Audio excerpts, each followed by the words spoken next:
जहांगीर जदून साहब कैसे देख रहे हैं इस केस को? मामला जो था बिल्कुल जिसे कहते हैं कि आखिरी मराहिल में था, दलाइल मुकम्मल हो चुके थे, इलेक्शन कमीशन के वकील के दलाइल रहते थे, लेकिन अचानक से तबीयत नासाजी की वजह से उनकी तरफ से ना आना और अदालत का इजहार बरहमी, बड़े सख्त रिमार्क्स दिए और वार्निंग भी दी गई है कि आइंदा समात पर अगर पेश ना हुए तो देखा जाएगा कि क्या किया जाएगा। क्या लग रहा है आपको, अदालत क्या करने वाली है? ये मेरे ख्याल में अदालत ने सही काम किया, उनको अपॉर्चुनिटी दे दी है, चाहे उन्होंने जिस तरह भी ली है।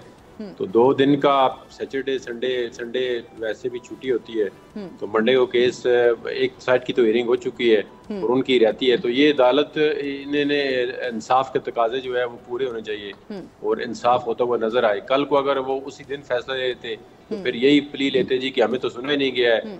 तो अगर 2 दिन ऊपर नीचे हो जाते हैं ऐसे केसों में तो कोई फर्क नहीं पड़ता। एक बंदा पहले ही जेल के अंदर है, तो अगर देखे ना, इन नीचे भी यही कहा था जी कि हमें सुना नहीं गया। जज साहब ने इनकी जो एविडेंस थी वो रिकॉर्ड पे नहीं लेके आए, तो अब उनका वही स्ट्राइकिंग पॉइंट है सबसे जी कि हमें फेयर ट्रायल का मौका नहीं दिया, हमारा डिफेंस नहीं कंसिडर किया। अगर उस वक्त वो ट्रायल जज साहब जो थे वो अगर जल्दी में न जाते बाहर, अगर 1-2 दिन डिले कर लेते या छुट्टियों के बाद केस सुन लेते तो इसकी नोयत डिफरेंट होती। अब तो उनका सबसे बड़ा मीडिया के अंदर भी हर जगह पे उनका सारा इसी पे एक अच्छा केस जो है ना, उसके एंड पे आके कोई ऐसा आप एक्शन ले लेते हैं जो प्रोसीजरल इम्प्रॉपर्टी में आता है तो उस केस पे इफेक्ट करता है।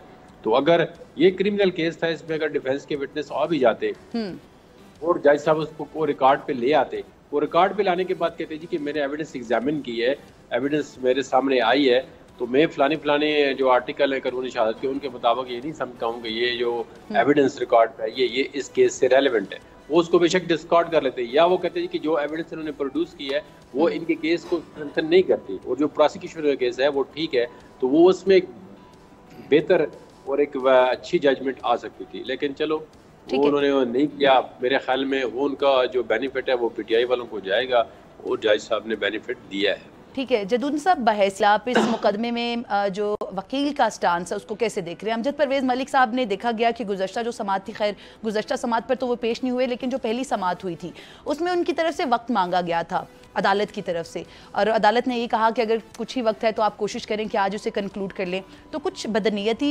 साबित हो रही है आपके हवाले से, लाइक बहैसियत वकील आपका अपना क्या ज़ाती तज्ज़िया इस मामले पर? अगर वो लतीफ़ साहब भी टाइम थोड़ा लेते तो हो सकता है उस दिन केस कंक्लूड हो जाता।